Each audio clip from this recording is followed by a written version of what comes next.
Oyo Mina, j'espère que vous allez bien. On se retrouve aujourd'hui dans cette nouvelle vidéo pour une nouvelle vidéo sur OPTC et plus précisément pour une vidéo review en liaison avec les différents événements qui ont popé sur le jeu cette semaine et en l'occurrence l'arrivée de deux nouvelles légendes qui sont Garp Galaxy Impact et la légende des membres du Sword qui débarqueront dès demain matin sur le jeu. Et aujourd'hui on va passer tout cela en revue accompagné de deux nouvelles RR. Mais avant toute chose amis, n'oubliez pas de vous abonner à la chaîne si ce n'est pas déjà fait et de laisser un j'aime à la vidéo, ça ferait extrêmement plaisir et ça aiderait grandement pour le référencement de la chaîne. Veuillez noter également qu'il est tout à fait possible pour vous de vous tenir au courant de l'actualité manga et animé à travers l'onglet communautaire de la chaîne YouTube.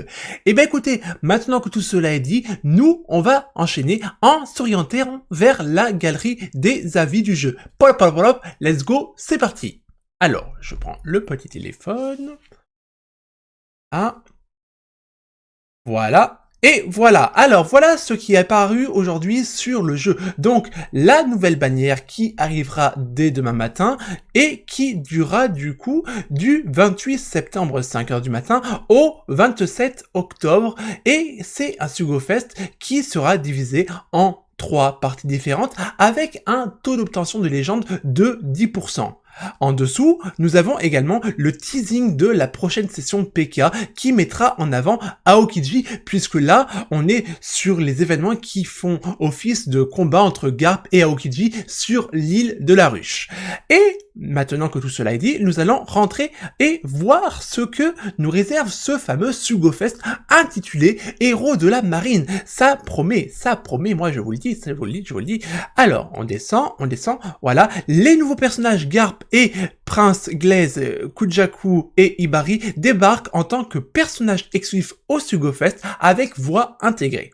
De plus, Tashigi et Hermep font leur apparition en tant que personnages RR accompagnés de ces deux légendes. C'est toujours très intéressant et associé à ça, nous avons le teasing de la session PK qui démarrera en même temps que ce SugoFest, à savoir demain matin à 5h30, 5h tout court, voilà.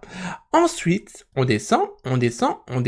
On a également la possibilité de tester les unités dans une quête d'essai qui nous permettra de dropper 5 gemmes, ce qui fait tout à fait plaisir. Ensuite, alors là, c'est les packs de connexion, on connaît la baille, donc on laisse ça de côté, voilà. Nous, ce qui va nous intéresser, c'est le badge à proprement parler. Et là, ce qu'on peut voir déjà, c'est que c'est un badge assez universel en ce qui concerne les types, parce qu'on a un Garp qui est de type Psy, la légende des Swords qui est de type INT, un Hermep de type STR, et une Tashigi de type QCK. Donc, je serais curieux de savoir comment ça va se goupiller au niveau des spéciaux, des capacités spéciales des différentes légendes, parce que c'est assez hétérogène tout ça. Moi je dis ça, je dis rien. Bref. Continuons, on va commencer avec la légende phare, à savoir Garp, une légende de classe cogneur libre et de type Psy super classe cogneur, avec la capacité spéciale super classe et la capacité spéciale super TND. Ce personnage dispose comme valeur de base de 5400 HP et 162 en attaque. Et lorsqu'on le passe au level 550, il monte à 7600 en HP et 3043 en attaque, ce qui est tout à fait correct. De plus, maintenant, on va aller s'attarder sur voir ce que fait ce personnage en matière de sa Captain Ability. Allez, alors, active au début de la quête, l'effet restaure les HP à hauteur de x2 les RCV du personnage à la fin du tour pendant 8 tours. Cet effet ne peut pas être annulé par les ennemis ou les alliés. Attaque x 5,25 x 5,75 environ lorsque les HP de l'équipe sont au max ou lorsqu'ils sont inférieurs ou égaux à 10%.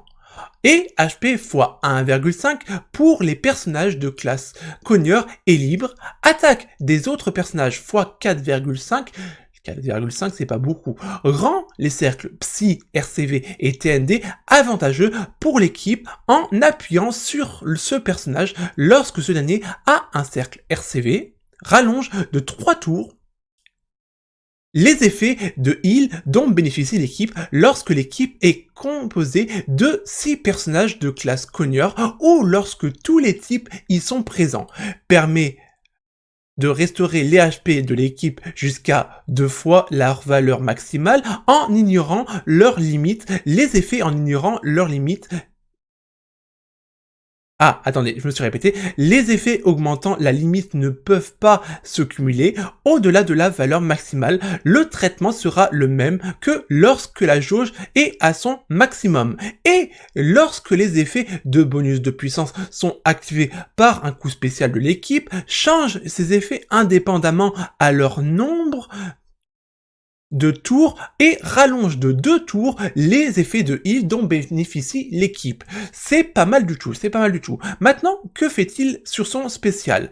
Lorsque les HP de l'équipe ne sont pas au max lorsque le coup spécial est lancé, réduit de moitié les effets d'augmentation du dernier coup et les effets de résistance. Réduit la durée des effets de défense dont bénéficient les ennemis de 10 tours, change tous les cercles BLK inclus des personnages de la rangée de gauche en RCV et ceux de la rangée de droite en TND. Lorsqu'un personnage de type Psy est placé en tant que personnage de soutien du personnage, donc sur Garp, effet de cercle des personnages de classe Connier et libre x 2,5 pendant 2 tours. Lorsqu'un personnage d'un autre type est placé en tant que personnage de soutien du personnage ou que ce dernier ne possède pas de personnage de soutien, dégâts infligés aux ennemis retardés x 2,5 pendant 2 tours lorsque l'équipe bénéficie des effets de heal. Active les effets comme suit. Donc active augmentation de l'attaque du dernier coup suivant porté pour des personnages de classe Connier et libre de 30%. Cet effet peuvent s'activer de nouveau. La valeur de cet effet peut se cumuler si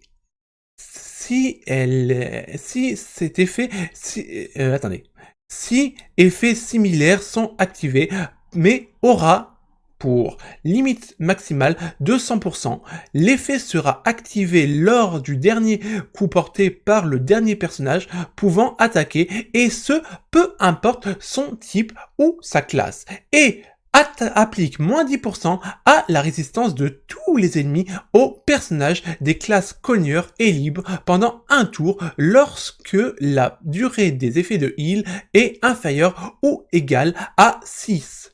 Augmente l'attaque du dernier coup suivant porté par des personnages de classe Connier et libre de 50% et applique moins 20% à la résistance de tous les ennemis aux personnages des classes Connier et libre pendant un tour lorsque la durée des effets de heal est compris entre 7 et 14 et augmente l'attaque du dernier coup suivant porté par des personnages de classe Connier et libre de 100% et applique moins 40% à la résistance de tous les ennemis aux personnages des classes Connier et libre pendant un tour et change pendant un tour la première classe des membres de l'équipe ne possédant pas la classe Connier en Connier lorsque la durée des effets de heal est supérieure ou égale à 15 tours. Et ensuite, réduit les HP de l'équipe de 95% et inflige 50% des HP perdus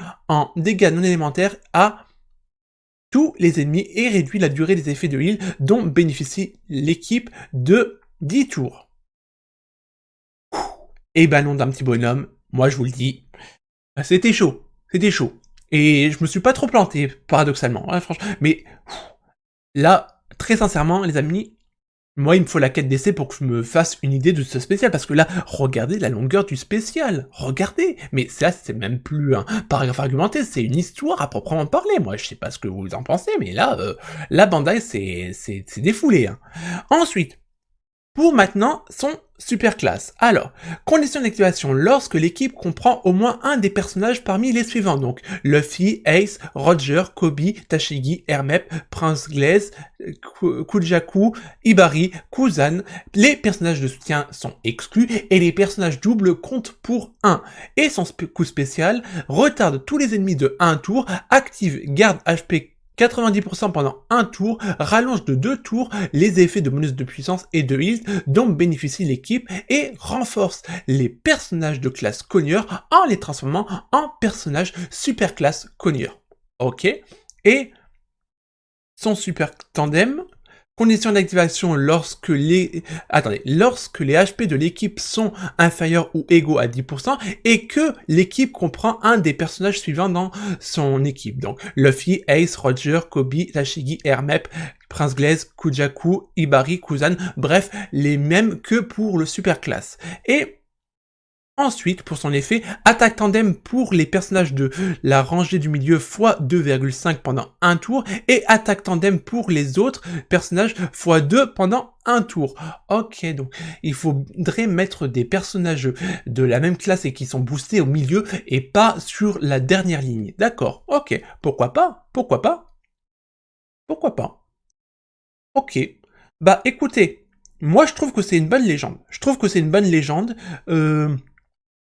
Un peu compliqué parce que moi je suis pas tellement habitué à jouer à des légendes qui sont très axées sur du heal et là on est sur une légende qui est axée sur du heal mais moi je trouve que c'est pas mal. En plus l'artwork il est somptueux, franchement moi je dirais pas non. Je dirais pas non.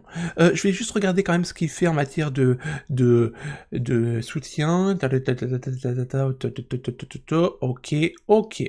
Et pour ce qui est de sa aptitude de la fête des pirates,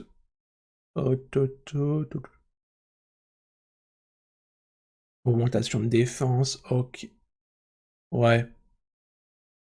Ouais. Par contre, pour la fête des pirates, c'est pas lui que je retiendrai. Ouais. Ouais. Après, ça n'engage que moi. Ok, bah écoutez, maintenant nous allons enchaîner avec la deuxième légende, la légende des membres du Sword. Donc, let's go, c'est parti.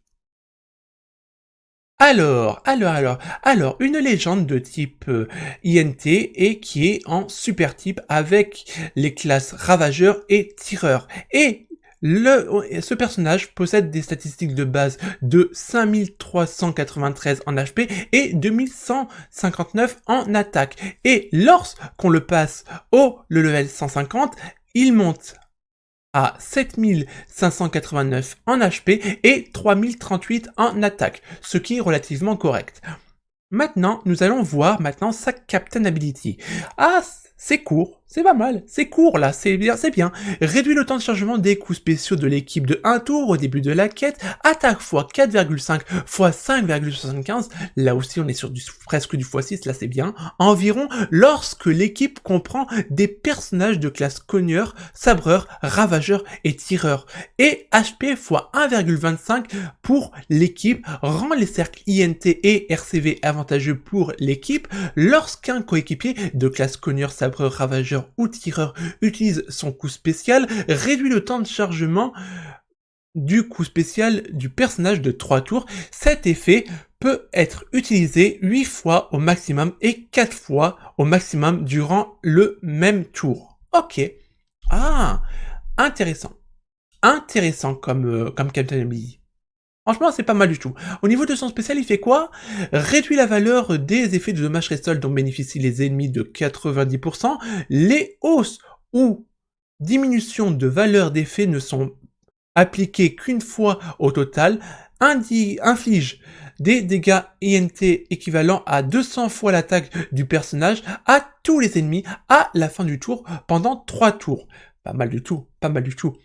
Réduit la durée des effets de suppression de heal et de suppression de RCV subis par l'équipe de 4 tours, attaque des personnages de classe cogneur, sabreur, ravageur et tireur x 2,75 pendant un tour, change les cercles de type et BLK de l'équipe en RCV, applique moins 10% à la résistance de tous les ennemis aux personnages de classe cogneur, sabreur, ravageur et tireur pendant un tour. Si l'équipe bénéficie des effets de heal d'une durée supérieure ou égale à 5 tours lorsque le coup spécial est déclenché et qu'un personnage de type INT ou Psy est placé en tant que personnage de soutien du personnage ou que ce dernier ne possède pas de personnage de soutien, réduit le temps de chargement du coup spécial du personnage de 12 tours.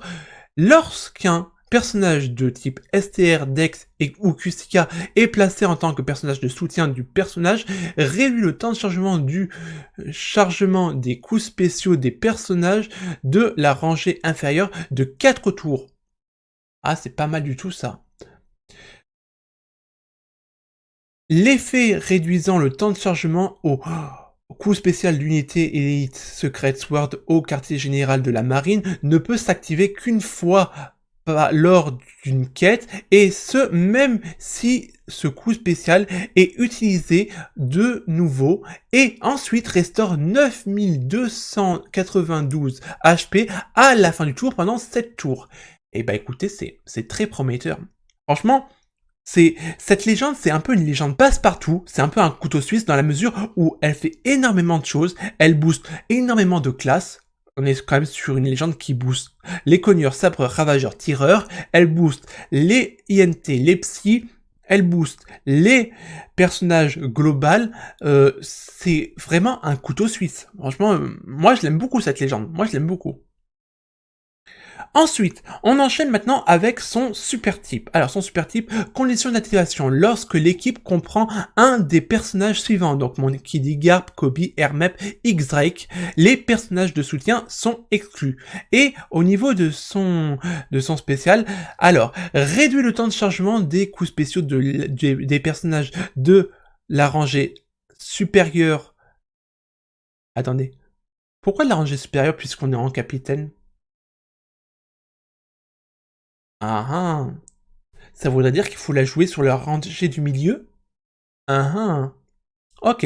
Inflige cible identifiée à tous les ennemis pendant un tour. Cible identifiée n'est pas soumis aux immunités, dégâts reçus des personnages des classes cogneurs, sabreurs, ravageurs et tireurs fois 1,75 et réduit de 2 tours le temps de chargement des coups spéciaux des personnages de la même classe que celui ayant terrassé l'ennemi subi, cible identifiée par des attaques normales ou des coups spéciaux, sauf si les ennemis ont été terrassés par des altérations d'état, des coups spéciaux infligeant des dégâts à la fin de certains tours ou par des effets de changement. Et renforce les personnages de type INT en les transformant en personnages super type INT. Et c'est une masterclass cette légende. C'est une masterclass. Et franchement, elle est énorme, elle est énorme. Franchement, j'adore. Moi, franchement, j'adore cette légende. Franchement, chapeau. Très très bonne légende. Franchement, entre les deux, moi, j'ai presque envie de dire que je préfère la légende du Sword que la légende de Garp. Je sais pas, mais très très forte, très très forte. Maintenant, on va enchaîner avec Hermep. Hermep. Que fait son spécial?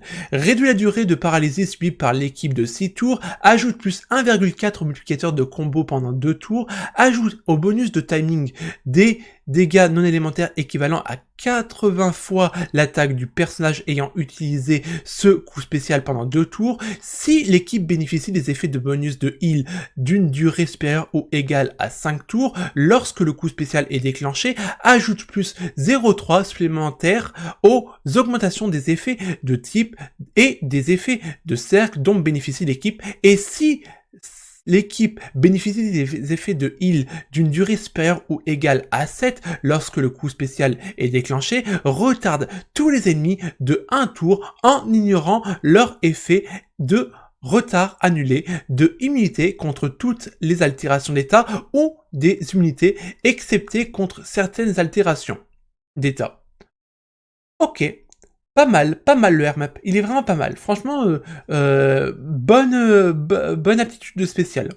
Maintenant, on enchaîne avec la dernière, Tashigi, avec quoi comme spécial? Réduit la durée des réductions de dégâts sauf dommages sol dont bénéficient les ennemis de 6 tours, effet de type des attaques normales de l'équipe x 2,25 pendant de tour, ajoute au bonus de timing des dégâts non élémentaires équivalent à 80 fois l'attaque du personnage ayant utilisé le coup spécial pendant 2 tours si l'équipe bénéficie des effets de bonus de heal d'une durée supérieure ou égale à 5 tours lorsque le coup spécial est déclenché, ajoute plus 0,5 supplémentaire aux effets d'augmentation d'attaque dont bénéficie l'équipe et si l'équipe bénéficie des effets de bonus de heal d'une durée supérieure ou égale à 7 tours lorsque le coup spécial est déclenché, restaure les HP de l'équipe à hauteur de 100 fois de la valeur de 100% de leur valeur maximale. Cet effet de coup spécial, sourire exprimant le soulagement, ne peut s'activer qu'une fois lors d'une quête, et ce, même si ce coup spécial est utilisé de nouveau. Et bah moi je trouve que c'est vraiment une très très bonne aptitude. Franchement moi je trouve que c'est pas mal. Après l'artwork, ça proprement parler, je suis pas fan. Je suis pas fan. Et bah écoutez, on a terminé avec le batch et c'est un excellent batch. C'est un excellent batch et maintenant je comprends pourquoi il y a autant d'hétérogénéité, si j'ose dire, en matière des types. Parce qu'en définitive, dans ce batch, tout est en liaison et en synergie entre les différentes unités et ça c'est parfait. Franchement, moi j'aime énormément. Ça va être dur de pas invoquer. Ça va être dur de pas invoquer parce que je suis relativement séduit. Et pour que je sois séduit sur des unités Psy et NT, faut vraiment que ça soit bon. Moi je dis ça, je dis rien. Ensuite, on enchaîne avec la suite. Donc la période d'apparition des différentes parties du SugoFest. La première partie débutera le 28 septembre à 5h du matin, donc demain matin, et durera jusqu'au 27 octobre. Ensuite, en deuxième partie, elle commencera le 29 septembre et durera jusqu'au 27 octobre également. Pour la partie 3, elle débutera le 1er octobre et durera jusqu'au 27 octobre. Ok, à savoir que la partie 2 mettra en avant le Garp et la partie 3 mettra en avant l'unité du Sword, Prince Glaze, Kujaku et Ibari. Voilà. Maintenant, nous allons voir la structure du SugoFest et nous, on se retrouve juste après.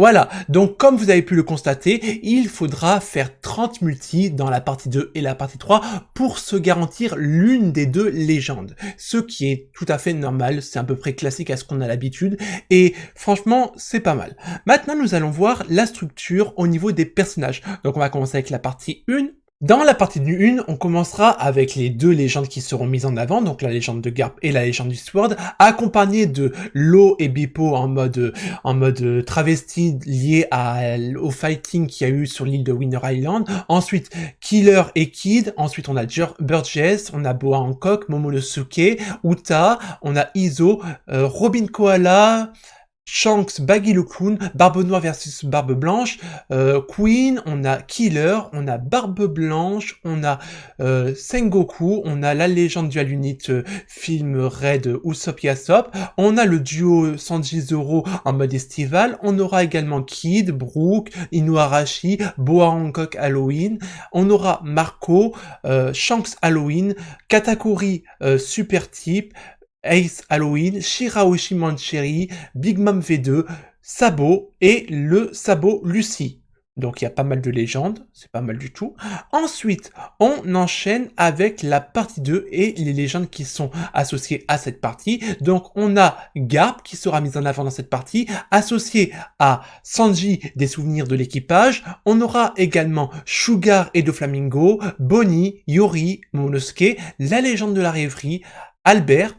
Ensuite, on aura également la Dual Unit, Rayleigh Scopper-Gaban, Corallo, si j'ose dire, voilà, je l'appelle comme ça. Ensuite, Chopper, Ulti, Marco, Nekomamushi, Katakuri Superclass QCK, on aura également Ace versus Akainu, on aura Luffy Super Type STR, on aura Sanji et Judge en Dual Unit, et Zephyr et Aokiji. Et pas mal du tout. Pas mal du tout. Et pour ce qui est de la partie 3, on aura du coup la légende du Sword, le Zoro des souvenirs de l'équipage, Perona et Gecko Moria, Vegapunk Lilith, Oven et Katakuri. Ensuite, on aura la possibilité de dropper la légende Dual Unit Suishitora Borsalino et la légende Dual Unit Ulti Black Maria. Ensuite, il y a la présence de Jack, de Hawkins, de Big Mom et de Lucky Roos Ben Beckman avec Yuri, Big Mom V. Alors il y a la V3 et la V4. Ensuite, il y aura la possibilité de dropper Frankie Dual Unit avec Chopper en mode robot de Nigashima et Perona ainsi que ensuite Smoker, Nami V2, Capone, Garp V1 et Oli. Ok, bah c'est pas mal du tout, c'est pas mal du tout, c'est pas mal du tout. Ensuite, maintenant au niveau des RR, donc on aura évidemment les RR attachés au badge, mais on aura également la possibilité de dropper les RR liés à l'arc d'Egghead et les RR en liaison avec la légende STR de Barbe Noire, où il est en train de maltraiter Boa Hancock. Bon, vous comprendrez à mon avis de quelle légende je veux parler. Et maintenant, nous avons terminé la review de ce SugoFest Héros de la Marine, un SugoFest intéressant. Après, moi, personnellement, je ne vais pas invoquer dessus dans la mesure où je vais garder mes gemmes pour le potentiel SugoFest en liaison avec la rêverie. Voilà. Vous avez ma façon de penser. Et à savoir que les deux légendes, donc Garp et la légende du Sword, sont pas des légendes exclusives, ce sont des légendes traditionnelles réguliers, voilà, c'est des légendes classiques qu'on pourra dropper dans tous les événements et dans toute forme de tickets, voilà. Bah écoutez, nous avons tout doucement terminé la review de ce SugoFest et maintenant nous allons nous attarder à la review pratique de l'aventure du roi des pirates mettant en avant le personnage d'Aokiji. Donc elle sortira à la même date du SugoFest de Garp et elle nous permettra de récupérer pas mal de récompenses qui se trouvent être ici. Alors attendez, voilà, donc des essais de recrutement rare exclusifs au SugoFest, des essais classiques, des avis de dépassement de limit break, des livres coop et également des gemmes, mais ça vous êtes au courant. Et associé à ça, nous aurons également la possibilité de récupérer l'unité free-to-play Kuzan, également du Super Cola et de la prime jusqu'à 3 millions, et ça fait extrêmement plaisir. Pour ce qui est du listing des personnages qui seront boostés, forcément les personnages vedettes sont les personnages du SugoFest de Garp, donc Garp et l'unité du Sword, et à côté nous avons les RR pour ensuite enchaîner avec la 6+ de Hawkins, la version 5+ de Beppo, sur l'île de Winner Island, donc le Beppo version Sulong, et la légende free-to-play Vivi qu'on a eu il y a de cela une semaine en matière d'annonce et qui devrait arriver le 1er octobre dans le bazar de Rayleigh par exemple. Ensuite, on enchaîne, voilà le reste des personnages boostés, donc moi je vais être encore un peu limitos par rapport à cet événement-là, mais bon, je vais essayer de farmer un minimum. Et voilà pour ce qui est de la rapide review de l'aventure du roi des pirates version Kuzan. Ensuite, on descend, on monte surtout, on monte, voilà, et ensuite, on a l'arrivée prochaine d'une nouvelle grande fête qui débutera le 6 octobre prochain et qui durera jusqu'au 11 octobre. Et également l'arrivée d'un nouveau bonus de connexion Joyeux Halloween. Faut dire là pour le coup qu'ils sont vraiment pas en retard. Là, ils sont vraiment pas en retard. Et ce bonus de connexion va nous permettre de récupérer des tickets qui sont exclusifs aux personnages liés à Halloween. Donc moi, personnellement, ça me sert absolument à rien parce que j'ai tous les personnages et le seul personnage que je joue, à savoir la Boa Hancock, je l'ai level limit break à fond. Donc pour moi c'est limite pas pertinent. Ah aussi il y a la Bonnie aussi que je joue pas mal et à la limite ouais, peut-être la Boa Hancock QCK que j'aimerais avoir, mais bon. Ça c'est trivial, on va dire, dans la mesure où c'est pas des légendes qu'on utilise à outre mesure, surtout ces derniers temps. Voilà. Bon, après, peut-être qu'à ce moment-là, au moment de Halloween, il y aura un événement en adéquation. Mais là, dans la dynamique actuelle, moi, ça ne m'intéresserait pas d'avoir une légende liée à ces récompenses-là. Voilà. Mais bon, ça fait toujours des cartes qu'on peut dropper et ça fait relativement plaisir. Eh bien écoutez, nous avons passé en review l'ensemble des informations liées au data download de cette semaine. J'espère que vous aurez passé un agréable moment en ma compagnie. Nous, on est amené à se retrouver au cours d'une prochaine vidéo. D'ici là, portez-vous bien et surtout les amis, n'oubliez pas l'essentiel. Jané!